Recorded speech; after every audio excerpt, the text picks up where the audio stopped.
রাজনীতি বাংলাদেশে আর চলবে না ইনশাআল্লাহ। রাজনীতির দুই ভূত তাড়াতে চায়, এক নম্বর হলো লুটপাট আর দুর্নীতি, দুই নম্বর হলো পেশি শক্তি আর সন্ত্রাস। বাংলাদেশের রাজনীতি এই দুই ভূতের দ্বারা আক্রান্ত, একটা হলো লুটপাট আর দুর্নীতি, দুই নম্বর হলো পেশি শক্তি আর সন্ত্রাস।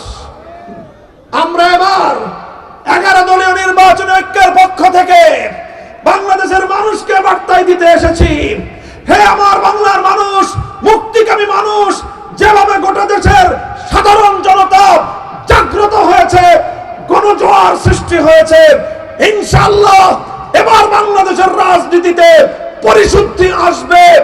দুর্নীতি এবং সন্ত্রাস নির্ভর রাজনীতি বাংলাদেশে আর চলবে না ইনশাআল্লাহ। বিদেশ থেকে দেশে রেমিটেন্সের টাকা আসে নিরাপদে, তাই আজই আপনার আপনজনকে বলে রাখুন, রেমিটেন্সের টাকা যেন শুধু নগদেই পাঠায়। আগামীর দিনে যারা রাজনীতি করতে চান, আমি তাদের সকলকেই উপদেশ দিব, পরামর্শ দিব, বাংলাদেশে সামনের দিনে রাজনীতি করতে হলে দুর্নীতিবাজরা বাংলাদেশে রাজনীতিতে স্থায়ী পাবে না।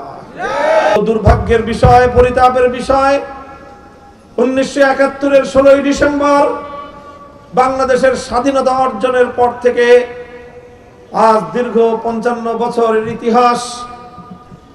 এই সময়টা আমরা যা দেখতে পাই, বিচার বিশ্লেষণ করলে শুধু বলতে হয় যে শাসকের ধরন বদলেছে, শাসনের নামে শোষণের ধরন বদলায় না। আগে শোষণ করত বিদেশিরা, বিগত 55 বছর ধরে শোষণ করেছে দেশি শাসকেরা।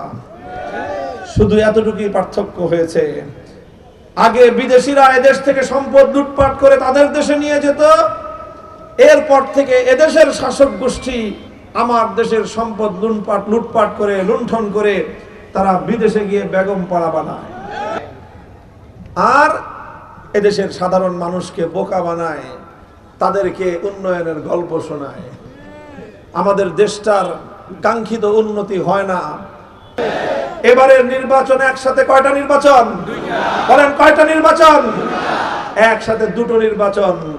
একটা হলো সংসদ নির্বাচন, সংসদ নির্বাচনে থাকবে একটা ব্যালট, আর একটা হবে গণভোটের নির্বাচন, এটার জন্য হবে আরেকটা ব্যালট। সংসদ নির্বাচনে ব্যালট থাকবে, সেখানে প্রতীক থাকবে, রিকশা প্রতীক, অন্যান্য প্রতীক থাকবে। সেই সংসদ নির্বাচনের ব্যালটে আপনারা সিল মারবেন কোন মার্কায়? আরেকটা ব্যালট আপনাদেরকে দেওয়া হবে একই সাথে, সেই ব্যালটে কোনো মার্কা থাকবে না, সেই ব্যালটে শুধু দুটি কথা থাকবে, একটা হলো হ্যাঁ আর একটা হলো না। হ্যাঁ আর না মানে কি? যারা পরিবর্তন চান তারা বলবেন যে হ্যাঁ, যারা চান সুন্দর বাংলাদেশ তারা বলবেন হ্যাঁ, যারা চান দুর্নীতি মুক্ত বাংলাদেশ, ফ্যাসিবাদ মুক্ত বাংলাদেশ তারা বলবেন হ্যাঁ, আর যারা ফ্যাসিবাদ মুক্ত বাংলাদেশ চান না, দুর্নীতি মুক্ত বাংলাদেশ চান না, পরিবর্তন চান না, তাদের কাজ হলো না বলা।